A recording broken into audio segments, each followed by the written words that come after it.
বিসমিল্লাহির রহমানির রহিম। আসসালামু আলাইকুম, সবাই ভালো আছো তো? আজকে আমরা একটা বেতন মজুরির একটা গুরুত্বপূর্ণ অঙ্ক নিয়ে কথা বলবো, যে অঙ্কগুলো বিগত ক্লাস থেকে আলাদা। এখানে হলো আগে অঙ্কগুলোর মধ্যে ছিল কমপক্ষে 2 জন শ্রমিক, ঊর্ধ্বে 4 জন আর 5 জন শ্রমিক। এই অঙ্কটার মধ্যে শ্রমিক থাকবে মানে 2 থেকে 5 জন নয়, মানে 5 থেকে 80 জনের মধ্যে। তো অঙ্কটার রূপটা হলো এমন, উদ্দীপকটা হলো একটি উৎপাদনমুখী কারখানায় 60 জন শ্রমিক প্রত্যেকে সপ্তাহে 38 ঘন্টা কাজ করে। তাহলে এখন শ্রমিক কত কত 60 জন, তারপরে সপ্তাহে কাজ হয় কত 38 ঘন্টা। তারা ঘন্টা প্রতি 12 টাকা হারে মজুরি পায়। তারা কারা? এই 60 জন শ্রমিক যখন কাজ করবে ঘন্টা প্রতি 12 টাকা হারে পাবে। 2019 সালের মার্চ মাসের দ্বিতীয় সপ্তাহে কারখানা 65 ঘন্টা কাজ হয়। কত ঘন্টা? 65 ঘন্টা। কাজ হওয়ার কথা ছিল 38 ঘন্টা, হয়েছে 65 ঘন্টা। যখন বেশি হবে তখন হবে ওভার টাইম, আর কম হলে এখানে ওভার টাইম হবে না। ওভার টাইম হার স্বাভাবিক হারের দ্বিগুণ। তাহলে এখন যদি তারা মূল মজুরি পায় 12 টাকা, তাহলে ওভার টাইম হবে অবশ্যই 24 টাকা। শ্রমিকগণ নিয়মিত মজুরির 45% বাড়ি ভাড়া, তারপরে 25% যাতায়াত ভাতা এবং 5% চিকিৎসা ভাতা পায়। এখন এগুলো কে দিবে? মালিক বা নিয়োগকর্তা শ্রমিকদেরকে দিবে। এই 45% হবে মূল মজুরি, বলতে আমরা নিয়মিত যাই সাবেক মজুরি আমরা পাবো, তার উপর আমরা 45% ধরবো। তারপরে 25% ধরবো মূল মজুরির উপর, 5% চিকিৎসা ভাতা পায় পর্যন্ত হইল ইনকাম। প্রকান্তরে মানে বিপরীত দিকে, শ্রমিকগণ স্বাভাবিক মজুরির 10% প্রভিডেন্ট ফান্ড, তারপরে 2.5% কল্যাণ তহবিলে জমা করে। এখন শ্রমিকদের স্বাভাবিক মজুরি থেকে অগ্রিম কর্তন, তো অগ্রিম কর্তন জন প্রতি, স্বাভাবিক অগ্রিম কর্তন হলো জন প্রতি 5 টাকা। তো একজন যদি 5 টাকা হয়, 60 জনে কত টাকা হবে সেটা আমরা নির্ণয় করব। আর আয়কর বাবদ জন প্রতি 5 টাকা হারে কর্তন করে। এখন আমরা যে আন্ডারলাইন গুলো করলাম দিলাম, এই আন্ডারলাইন গুলো হলো আমাদের করণীয় বিষয়, এবং এগুলো গুরুত্ব দিয়ে আমরা একটু দেখবো যাতে অঙ্ক করতে আমাদের সুবিধা হয়। তাহলে আমাদের কতে চাওয়া হয়েছে, ক শ্রমিকদের ওভারটাইম মজুরির পরিমাণ নির্ণয় করো। এখন আমরা জানি শ্রমিকদের ওভারটাইম মজুরি নির্ণয় করতে হলে আমরা জানি কি, শ্রমিকদের ওভারটাইম মজুরি equal to overtime into overtime her into overtime শ্রমিকের সংখ্যা। এই জিনিসগুলো কিন্তু এখানে দেওয়া আছে ইনডাইরেক্টলি, আমরা এখান থেকে বের করে নিয়ে আসবো। দেওয়া আছে কারখানায় শ্রমিকের সংখ্যা হইল কত? 60 জন। তা উপরে আছে এই যে 60 জন এখানে আছে। কারখানার স্বাভাবিক কর্মঘণ্টা হলো 48 ঘন্টা। তারপরে ঘন্টা প্রতি স্বাভাবিক মজুরি হার হলো 12 টাকা। এখানে দেওয়া আছে এই যে 12 টাকা দেওয়া আছে এখানে। তারপরে মোট কাজ হয় 65 ঘন্টা, এই যে 65 ঘন্টা এখানে দেওয়া আছে। এখানে ওভারটাইম হার স্বাভাবিক হারের দ্বিগুণ, ওভারটাইম হার স্বাভাবিক হারের দ্বিগুণ এখানে বলা আছে। তাহলে যদি স্বাভাবিক হারের দ্বিগুণ হয় তাহলে ওভারটাইম হবে 12 × 2, মূল মজুরি পায় 12 টাকা, আর ওভারটাইম যদি দ্বিগুণ হয় তাহলে 2 দিয়ে গুণ হবে, ইকুয়াল টু 24 টাকা। আর ওভারটাইম সময় আমরা জানি, ওভারটাইম সময় হলো অতিরিক্ত সময়, মোট কার্য সময় মাইনাস স্বাভাবিক সময়, এটা হলো সূত্র। এই সূত্র লিখে আমরা মানটা বসাবো। মোট কাজ হয়েছে 65 ঘন্টা এখানে বলা আছে। তারপরে স্বাভাবিক সময় ছিল 48 ঘন্টা, এখানে প্রশ্ন দেওয়া আছে। তাহলে 65 থেকে 48 বাদ দিলে পাবো 17 ঘন্টা। এই জিনিসগুলো আমাদের সূত্রে প্রয়োগ হবে। অতএব 60 জনের ওভারটাইম মজুরি হবে। ওভারটাইম আমরা 17 ঘন্টা এখানে পাইলাম। তারপরে ওভারটাইম হার এখানে 24 টাকা পাইলাম। তারপরে শ্রমিক সংখ্যা আমরা এই প্রশ্ন থেকে পেলাম 60 জন। 60 জন আমরা এখানে বসালাম। তাই স্বাভাবিকভাবে আমরা যদি আমরা গুণ দেই 17 × 24 × 60, তাইলে 24,480 টাকা হবে। তাহলে এটা কয়জনের? 60 জনের। আমরা যদি প্রতি একজন নির্ণয় করতে যাই তাহলে জন প্রতি ওভারটাইম মজুরি হবে, যে টাকাটা আমরা পাইলাম সেই টাকাকে আমরা 60 দিয়ে ভাগ দেব। 24,480 ভাগ 60, তাহলে হচ্ছে 408 টাকা। এই হলো ওভারটাইম মজুরি জনপ্রতি। তবে এখানে আমাদের সবসময় খেয়াল রাখতে হবে যে অঙ্কটা আমরা কখন প্রয়োগ করব, যখন দেখব কারখানা মানে 5 থেকে 80 জন শ্রমিক থাকে, তখন এই নিয়মটা প্রয়োগ হবে। তখন এই নিয়ম ক্ষেত্রে হবে ওভারটাইম মজুরি equal to overtime into overtime her into শ্রমিক সংখ্যা। এই সূত্রের মাধ্যমে আমরা ওভারটাইম মজুরি আমরা নির্ণয় করব। এখন আমরা উদ্দীপক থেকে খ নির্ণয় করব। খ বলা আছে শ্রমিকদের মোট উপার্জন। আমরা বিগত অঙ্কে জেনেছি যে পুরা উদ্দীপক থেকে পড়ে দেখে আমরা পড়ে দেখব কি কি খাতে উপার্জন হয়, সেটা আমরা ইন্ডিকেশন করব। ইন্ডিকেশন হলো, প্রথমটা হলো আমরা স্বাভাবিক মজুরি পাবো, দ্বিতীয় হলো ওভারটাইম পাবো, তৃতীয়টা হলো বাড়ি ভাড়া পাবো, চতুর্থ হলো যাতায়াত ভাতা পাবো, পঞ্চম হলো চিকিৎসা ভাতা পাবো। এই পায় পর্যন্ত হবে উপার্জন। আমরা এখন উদ্দীপক থেকে আমরা অঙ্কে চলে যাচ্ছি। আমরা লিখব খ 60 জন শ্রমিকের মোট উপার্জন নির্ণয়। এখন কলমটা হবে কিভাবে, ক্রমিক নাম, খাতের নাম, গণনা কার্য, মোট টাকা। প্রথম খাতটা ছিল মূল মজুরি। মূল মজুরিটা আমরা কিভাবে পাচ্ছি, সংক্ষেপে আমি সূত্রটা লিখে দিচ্ছি বোঝার জন্য এবং শিখার জন্য, যা পরীক্ষা হলে তোমরা প্রয়োগ করতে পারবে। শ্রমিক সংখ্যা ইন্টু স্বাভাবিক সময় ইন্টু স্বাভাবিক হার। শ্রমিক সংখ্যা ছিল 60 জন আর স্বাভাবিক ঘন্টা ছিল 48, স্বাভাবিক হার ছিল 12। এই তিনটা গুণ দিলে আমরা পাবো 34,560 টাকা।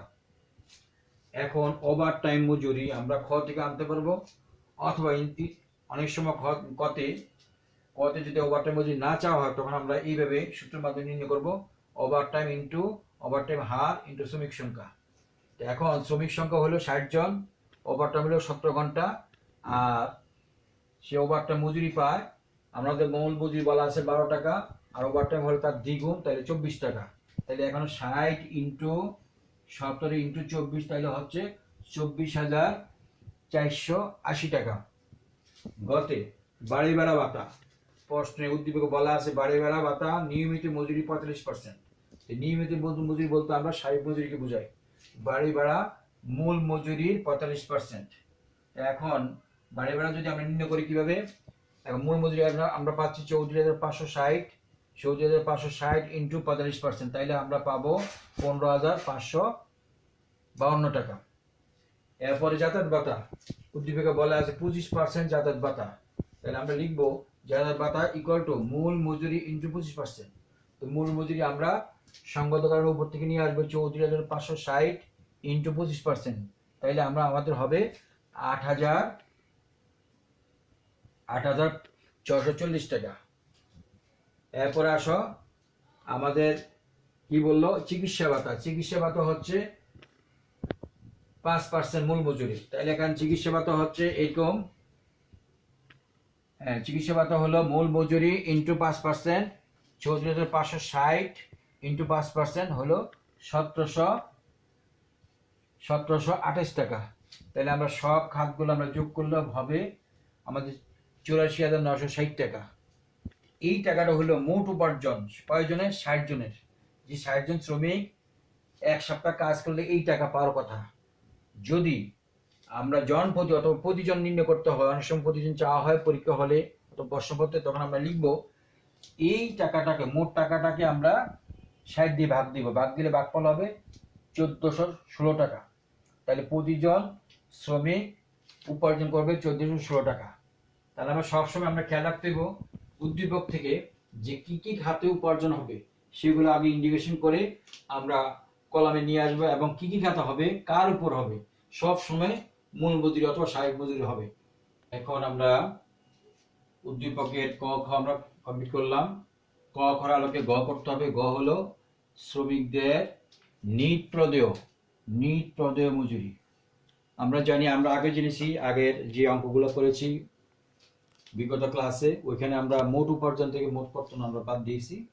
কিন্তু এখানে ক্ষেত্রভিত্তিক যে আগে যে ধরনের খাত ছিল, ক্ষেত্র ছিল, এটা একটু ভিন্ন। সে ভিন্ন ক্ষেত্রে আমরা উপার্জন বের করে ফেললাম। এখন কত আইটেমগুলো এখানে বলা আছে, প্রক্ষান্তরে শ্রমিকগণ স্বাভাবিক মজুরি 10% 49% জমা। তারপরে আমরা যে স্বাভাবিক মজুরি পাবো অথবা আমরা ক্ষতে পেয়েছি। ক্ষতে আমরা কিভাবে পেলাম? 60 জন শ্রমিক 80 ঘন্টা কাজ করেছে এবং 12 টাকা করে পেয়েছে, 3টা গুণ দিলে যা হলো এটা হলো মূল মজুরি। তার উপর আমরা এখন 10% প্রভিডেন্ট ফান্ড নেব, আবার 2.5% কল্যাণ তহবিল নিব। এরপর বলছে কি, শ্রমিকদের স্বাভাবিক মজুরি থেকে অগ্রিম মজুরির জন প্রতি 5 টাকা। এখানে শ্রমিক হলো 60 জন, তাহলে একজন যদি 5 টাকা পায়, 60 জনে কত টাকা পাবে? 60 পূরণ 5 ইকুয়াল টু 300 টাকা। আবার আয়কর বাবদ জন প্রতি 5 টাকা কর্তন করা হয়। এখন প্রতিজনের যদি এখানে 3 টাকা, দুইটা একই না, 3 টাকা, এখানে হবে 3 টাকা। তো এখানে আয়কর বাবদ প্রতিজনে 3 টাকা যদি কর্তন করা হয়, তাইলে আমাদের শ্রমিক হলো 60 জন, 60 ইন্টু 3 কত? এখানে 180। তাহলে এখন আমরা অঙ্কে চলে যাচ্ছি, গতে লিখব 60 জনের শ্রমিকের মোট কর্তন সহ নিট মজুরি নির্ণয়। এখন আমরা কলামগুলো হবে ক্রমিক নং, খাতের নাম ও বিবরণ, গণনা কার্য, মোট বা নিট টাকা। মোট উপার্জন আমরা খ থেকে পাইলাম, খ থেকে যা পাইছি সেটা আমরা লিখবো। এখানে খ থেকে আনিত এ দিয়ে লিখবো 84,960 টাকা। বাদ কর্তন সমূহ, এখানে আমরা বিয়োগ চিহ্ন দিয়েছি, বাদ লিখলে হবে, বিয়োগ চিহ্ন দিলে হবে। কর্তন সমূহ কি কি কর্তন হবে? প্রভিডেন্ট ফান্ড, কল্যাণ তহবিল, অগ্রিম মজুরি, তারপর আয়কর, 4টা খাত। প্রভিডেন্ট ফান্ড মূল মজুরি 10%, 34,560 ইন্টু 10%, 3456 টাকা। তারপরে কল্যাণ তহবিলের জমা মূল মজুরি ইন্টু 2.5%, তো মূল মজুরি পাচ্ছি আমরা 34,560 ইন্টু 2.5% দিলে হবে মানে 866 টাকা। অগ্রিম পদে মজুরি জন প্রতি 5 টাকা। এখানে প্রতিজন যদি 5 টাকা পায়, শ্রমিক হলো আমাদের 60 জন, 60 জন কত টাকা পাবে? সঙ্গত করেন 60 পূরণ 5, তাইলে হলো কত? 300 টাকা। এখানে 300 টাকা পেলাম। এরপর আয়কর বলছে জন প্রতি 3 টাকা, প্রতিজনে 3 টাকা যদি হয়, 60 জনে কত হবে? সেই জন্য আমরা লেখা হলো জন প্রতি 3 টাকা। তো 60 ইন্টু 3 ইকুয়াল টু 180 টাকা। এখন সবগুলা এই 4টে আইটেম যদি আমরা যোগ করে নেই, সেই মোট কত হবে? 4,800 টাকা। আমরা আমাদের অঙ্ক করার সুবিধার্থে মোট উপার্জনকে আমরা এ ধরবো, মোট কর্তনকে আমরা বি ধরবো। অর্থাৎ নিট পদে মজুরি হবে 60 জনের এ মাইনাস বি ইকুয়াল টু 80,160 টাকা। এখন আমরা একটু অঙ্কের মধ্যে আবারও আসতেছি, যে অঙ্কটা কেন করব, কিভাবে হবে, কিভাবে আমরা শুরু করবো, কিভাবে আমরা শেষ করব। আমরা প্রথমে উদ্দীপকটা খুব মনোযোগ দিয়ে পড়বো, কয়েকবার পড়ার পর আমরা একটু চিহ্নিত করব কতজন শ্রমিক কাজ করলো, কত ঘন্টা কাজ হওয়ার কথা, কত ঘন্টা হয়েছে, তার স্বাভাবিক মজুরি কত টাকা পায়, তারপরে ওভারটাইম মজুরি কি হবে, এখন বলা আছে দ্বিগুণ। তবে নিয়মিত মজুরি 35% বাড়ি ভাড়া, যাতায়াত ভাতা পায় 25%, চিকিৎসা ভাতা পায় 5%, এগুলো হলো উপার্জন। প্রাক্কন্ত থেকে শুরু করে এই পর্যন্ত কর্তন দফাগুলো হলো 10 মানে প্রভিডেন্ট ফান্ড, কল্যাণ তহবিল, তারপর হলো অগ্রিম মজুরি থেকে কর্তন, তারপরে হলো আয়কর। এখন আমরা উদ্দীপক কতে আমরা কি করছি? কতে আমরা করেছিলাম শ্রমিকদের ওভারটাইম মজুরি। পূর্বের সূত্র এখানে কার্যকরী হবে না, কারণ ওই ধরনের সূত্র এখানে কার্যকরী হতে হলে ওই ধরনের তথ্য এখানে নেই। নতুন ভাবে আমরা জানতে হবে যে ওভারটাইম মজুরি ইকুয়াল টু শ্রমিক সংখ্যা ইন্টু ওভারটাইম হার। তো সেইভাবে আমরা সূত্র অনুযায়ী মানগুলো বের করে ফেলবো এবং বের করে সূত্র প্রয়োগ করলে আমরা ওভারটাইম মজুরি পেয়ে যাব। শ্রমিকদের মোট উপার্জন, যে আয়ের কর্তনগুলো, আয়ের যে দফাগুলো আছে এখান থেকে শুরু থেকে আরম্ভ করে চিকিৎসা ভাতা পর্যন্ত, এখানে কয়টা দফা হয়? 5টা। প্রথমটা হলো মূল মজুরি, দ্বিতীয়টা হলো ওভারটাইম মজুরি, তৃতীয়টা হলো বাড়ি ভাড়া, চতুর্থ হলো যাতায়াত ভাতা, পঞ্চম হলো চিকিৎসা ভাতা। এই 5টা খাত যোগ করলে আমরা পাবো মোট উপার্জন। এখন সঙ্গত কারণে ঘতে চাওয়া হয়েছে শ্রমিকদের নিট পদে মজুরি। নিট পদে মজুরি বলতে আমরা এক কথাই বুঝি, মোট উপার্জন থেকে নিট কর্তন বাদ দিলে যা পাওয়া যাবে সেটা হবে নিট পদে মজুরি। আমরা এখানে নিট পদে মজুরি কয়টা খাত আছে? 1, 2, 3, 4টা খাত। 4টা খাত আমরা কষ্ট অনুযায়ী করে নিব, করে নিয়ে যোগ করলে 4,800 টাকা পাবো। এখন মোট উপার্জন থেকে যদি কর্তন বাদ দেই, তাইলে পাবো আমরা নিট পদে মজুরি। সবাইকে ধন্যবাদ। সবাই ভালো থাকবে, সুস্থ থাকবে।